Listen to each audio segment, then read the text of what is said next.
maestro Samuel Guamán. Él es un experto, un maestro ceramista y ha tenido a bien pues aceptar nuestra invitación para conversar sobre el arte que él produce, ¿no? Una forma de gritar cultura, de gritar todo lo que se tiene que decir pues, ¿no? Mediante el arte de la cerámica, ¿no? Así que muy buenas tardes, maestro Samuel Guamán. Buenas tardes, Jorge, gracias a tu programa Contracultura, ¿no?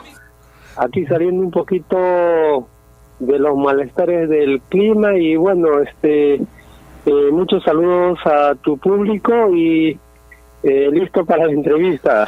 Bien, muchísimas gracias, maestro Samuel, por darnos su tiempo y bueno, hoy nos convoca a hablar sobre los toritos de Pucará, ¿no? Que es un arte que usted trabaja mucho y que conoce, así que iremos por conceptos básicos, ¿no? Para poder ir entendiendo este símbolo que es el torito Pucará. Pero antes quería que nos cuente sobre usted, que los amigos contraculturales aquí en Huancavelica y todos los que nos escuchan a través de las redes sociales conozcan más de usted, de su trabajo. ¿Desde cuándo usted es maestro ceramista y cómo así se inclinó a este arte? Bueno, mi nombre es Samuel Guamán Nolasco, soy ceramista por tradición familiar, ¿no? Por parte de mi abuelo, ¿no? Soy natural del departamento de Ayacucho, Quinua, ¿no? De uno de sus anexos, ¿no? Y Quinua es muy ligado a la cerámica, ¿no? Es un pueblo ceramista por tradición también, ¿no? Uh-huh. Entonces, vengo de ese lugar, ¿no? Y en este momento radico en Chincha. Bien, maestro, entonces, pues usted tiene el arte en la sangre, ¿no? Usted es de un abolengo artístico. Maestro, hablemos del torito de Pucará. En primer lugar, ¿qué es el torito de Pucará? ¿Dónde es que se inicia este torito? ¿Cuál es su historia de este torito de Pucará? Claro, al respecto, en cuanto al tema del torito de Pucará, de repente podemos retroceder un poco en la historia. Como se sabe, en el Perú no había toros, ¿no? Ni caballos, ¿no? Uh-huh. En la época pre-Inca, se utilizaron figuras, ¿no? De llamas, vicuñas, alpacas, para hacer ofrendas a la madre tierra, ¿no? A la Pachamama, ¿no? Al dios Inti, ¿no?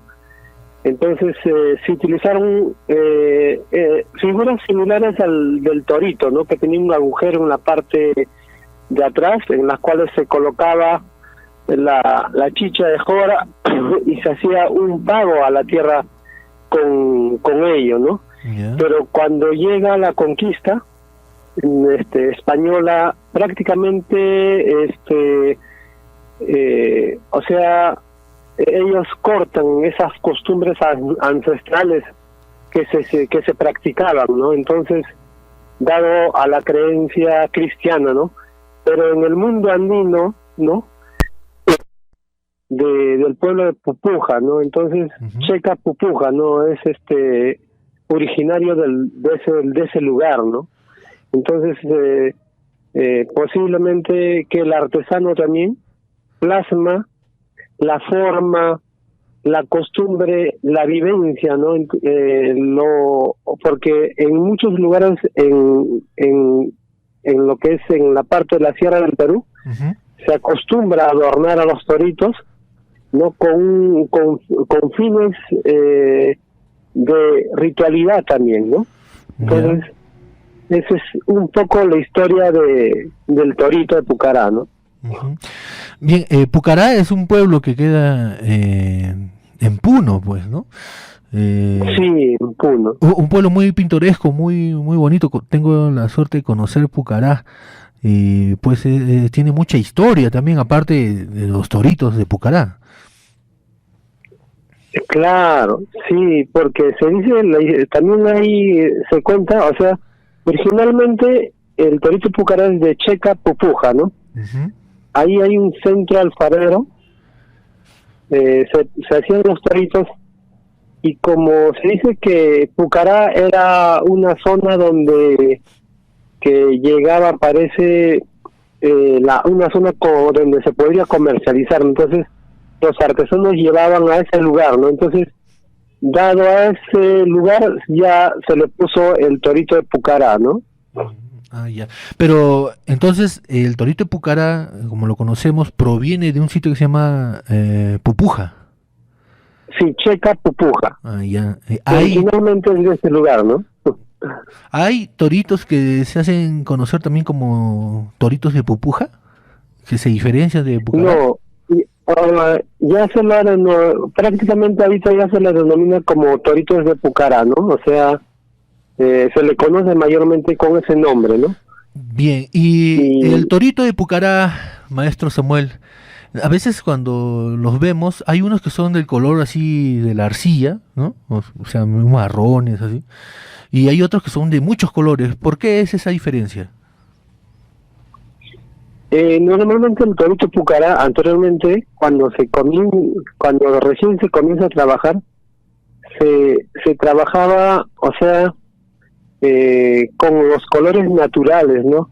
De la misma tierra, ¿no? El color terracota que vemos ahí en los techos de las casas, ¿no? Y luego va cambiando por el tema de la tendencia, por la demanda del mercado, ¿no? Entonces, ya pidieron en el mercado, por ejemplo, ya más colorido, por decirte, ¿no? De repente un torito de color rojo, azul, amarillo, pero siempre manteniendo esa esencia, ¿no? Esa forma, ¿no? Pero originalmente el color del torito es un color terracota con líneas rojas y blancas, ¿no? Y en algunas cosas con colores de color marrón, con verde, algunas partecitas esmaltadas, ¿no? Bien. Maestro, ¿cómo podemos diferenciar un torito de Pucará? Es decir, de uno que sea una imitación o que no cumpla con las características que debe tener un torito de Pucará, para que cuando nosotros compramos uno de estos objetos estemos seguros de que tenemos en casa un torito de Pucará. El detalle está de que, por ejemplo, en el Perú, o sea, ya el torito Pucará se hace en diferentes partes del Perú, ¿no? Por ejemplo, lo hacen en Ayacucho, lo hacen en Lima, también lo hacen en el mismo Puno, también en el mismo Pucará, ¿no? Entonces, el detalle está que, por ejemplo, a veces el artesano, dado la demanda de la cerámica, entonces ve la forma como, o sea, vender su trabajo para poder sobrevivir o subsistir, pues, ¿no? En el día a día, ¿no? Porque el artesano vive de sus ventas, ¿no? Bien, maestro, el torito Pucará, usted nos está diciendo que también se coloca en los techos, ¿no? Hay esa costumbre en la sierra, o en los Andes peruanos, mejor dicho, de colocar pues cruces. He visto en Ayacucho, por ejemplo, colocan iglesias, ¿no? Y en Puno toritos. ¿Por qué se colocan estos adornos en las partes más altas de una casa? Bueno, normalmente, o sea, cuando se colocan los toritos, se colocan con una manera de protección, ¿no? También tiene una simbología, ¿no? Porque nunca va de uno solo, ¿no? Siempre va acompañado, ¿no? Ya. Se dice que, por ejemplo, las culturas preincas, incas, nunca hacían una sola figura, siempre se trabajaba dos figuras, ¿no? Pero que también tenía un significado, ¿no? Un significado de masculino y femenino, ¿no? O sea, siempre el torito, cuando va, por ejemplo, en una casa, va un hembra y un macho, ¿no? O sea, no puede ir, que digamos, uno solo, ¿no? Porque eso representa la armonía, ¿no? El equilibrio, ¿no? O sea, en el mundo de antes, o sea, todo estaba basado en armonía y en equilibrio, ¿no? Uh-huh. No podía haber que, digamos, una cosa por demás, ¿no? En ese sentido se manejaba en esos tiempos, ¿no? Pero lamentablemente ahora estamos perdiendo toda esa esencia, ¿no? Entonces yo creo que es importante, como se dice, revalorar nuestras costumbres ancestrales, ¿no? Estamos hablando que el torito de Pucará cumple con la eterna dualidad, ¿no? Esa dualidad, esa cosmovisión andina que se tiene respecto a, como usted le decía, al hombre, la mujer, el blanco, el negro, la noche y el día. Más o menos a eso se refiere. Exacto, perfecto, sí, a eso me refiero, sí. Bien, entonces cuando uno compra un torito de Pucará, debe comprarlo en pareja. Sí, exacto, se debe comprar en parejita, ¿no? Para que haya equilibrio, armonía, representa prácticamente equilibrio y armonía, ¿no? Entonces si llevamos dos piezas, ¿no? Uh-huh. Maestro, ¿y hasta cuánto puede llegar a costar un torito de Pucará? ¿No? Es decir, depende de qué, del tamaño, claro, está el arte de cada artista, de cada ceramista, ¿no? Pero aproximadamente ¿cuánto puede llegar a costar un torito de Pucará? Bueno, normalmente un torito depende del tamaño, ¿no? ¿Ya? Un tamaño, por ejemplo, de 12 centímetros, puede llegar a costar hasta 20 soles más o menos, ¿no? Uh-huh. Porque también, o sea, el trabajo en artesanía toma bastante tiempo, ¿no? Es un proceso también, ¿no? Uh-huh. Entonces, no es que, o sea, a veces pensamos nosotros que de repente esa pieza es muy fácil de realizarlo, ¿no? Porque al primero hay que elaborar la pieza, uh-huh. Luego pasa un proceso de quema, ¿no? O también antes de que se queme, ¿no? Hay que pintarlo, o también luego de quemarlo ya también hay que pintarlo también, ¿no? Uh-huh. Entonces, tienes diferentes etapas de trabajo, ¿no? Entonces, en ese sentido yo creo que es importante también revalorar el trabajo de los hermanos artesanos, ¿no? Claro, eso es algo en lo que debemos hacer hincapié todos los peruanos, porque muchas veces pensamos fríamente en el costo monetario, ¿no? Pero no le damos el valor, ese valor intrínseco que tiene el esfuerzo y el arte, el amor que utiliza el artesano para llevar a cabo sus obras de arte, ¿no? Los peruanos tenemos mucho de esto, ¿no? Por ejemplo, ¿podríamos nosotros diferenciar un torito de Pucará hecho o al estilo ayacuchano? ¿Existe eso? ¿O al estilo puneño? ¿Existen estilos de toritos de Pucará? Yo creo que sí, o sea, el de Puno es un poquito más grotesco, ¿no? Yeah. Entonces, y el de Ayacucho de repente no tanto, ¿no? Uh-huh. Pero también Ayacucho que digamos tiene, o sea, un toro, uh-huh. Por ejemplo el toro de Quinoa es muy diferente, por ejemplo, al toro de Pucará, ¿no? Porque tiene un agujero en la parte de atrás, ¿no? Uh-huh. Un agujero muy grande, ¿no? Entonces, en la cual, por ejemplo, cuando hay una fiesta, uh-huh. Se coloca dentro de ella la chicha de jora, ¿no? Entonces, y eso se reparte a todos los invitados, ¿no? Uh-huh. Es más utilitario, es decir... Sí, es más utilitario, ¿no? Y más estilizado también, ¿no? Un poco más alargado es ese toro, ¿no? Sí, de color rojo. De color rojo, sí, exactamente. Sí, porque color rojo terracota. Sí, lo he visto yo en Quinoa, allá en Ayacucho, sí, pues lo he visto y hay esa diferencia, ¿no? En cambio el torito de Pucará es robusto, ¿no? Cabezón.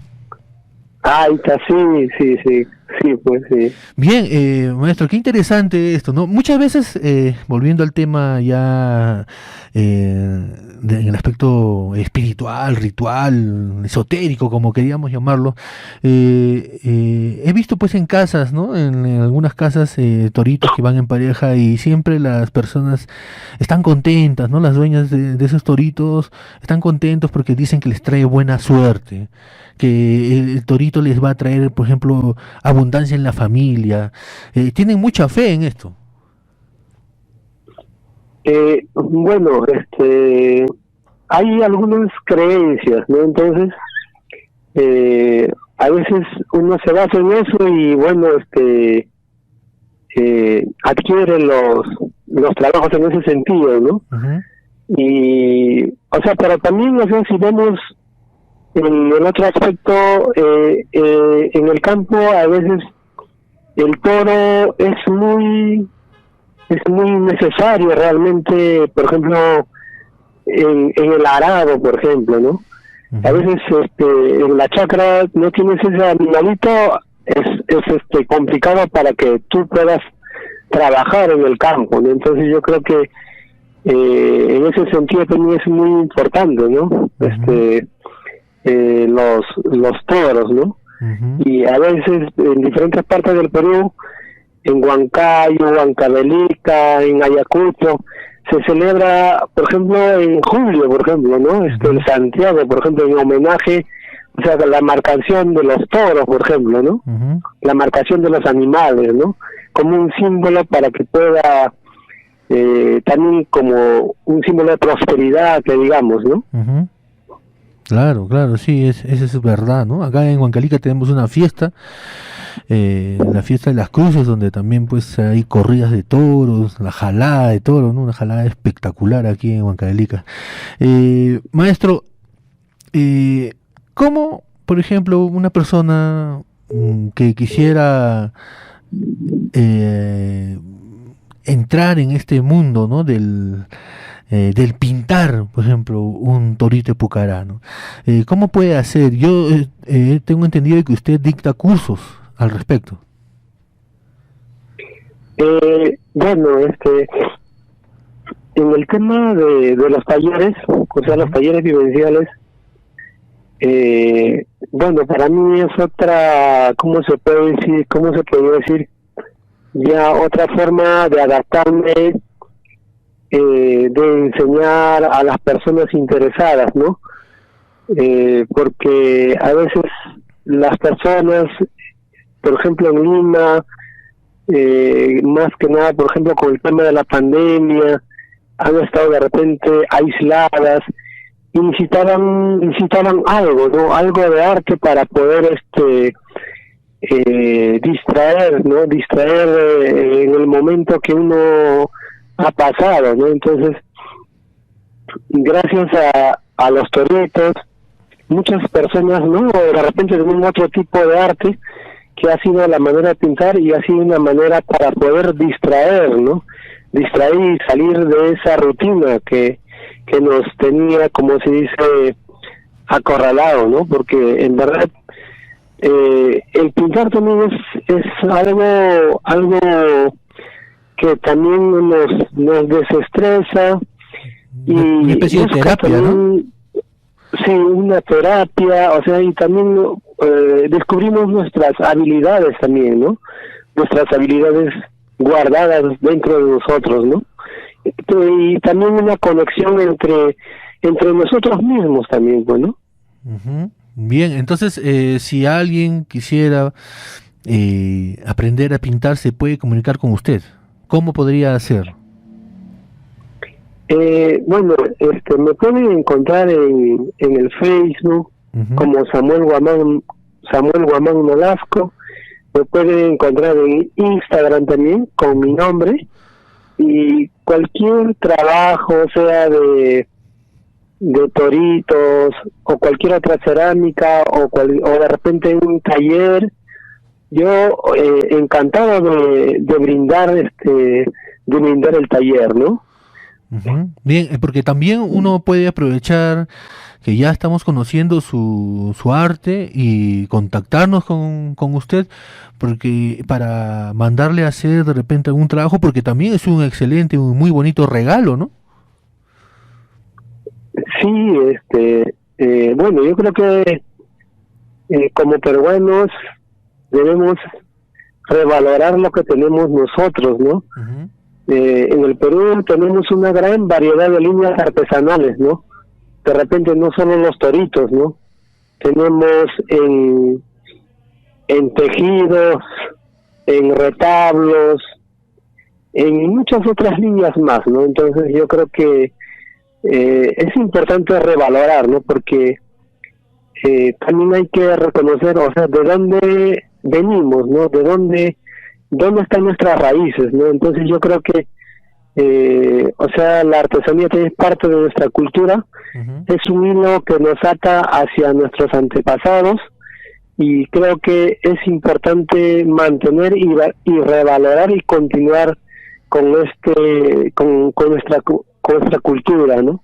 Bien, muy excelentes palabras, maestro Samuel Guamán. Personalmente me siento muy alegre, muy feliz de haberle conocido, agradecerle por la atención que nos ha brindado y también por esa apertura para darnos a conocer sus experiencias, ilustrarnos en respecto al Torito de Pucará, y espero que podamos volver a conversar sobre otros temas también artísticos, porque usted maneja muchos ámbitos del arte. Le solicito, maestro Samuel, se despida de los escuchas contraculturales que han estado atentos a sus palabras. Muy agradecido, Jorge, muy agradecido a tu programa Contracultura, y también saludarte y felicitarte, y bueno, que sigas para adelante, ¿no? Yo creo que es un camino en el cual necesitamos los peruanos, en verdad, revalorar nuestra propia cultura, ¿no? Uh-huh. Y saludar a tus seguidores, a todos a que nos escuchan, ¿no? Muchas gracias y hasta la próxima. Bien, maestro Samuel, muchísimas gracias a usted y cuídese mucho y ya estaremos en contacto para seguir conversando. Un abrazo fraterno. De igual manera, muchas gracias, Jorge. Hasta luego, maestro.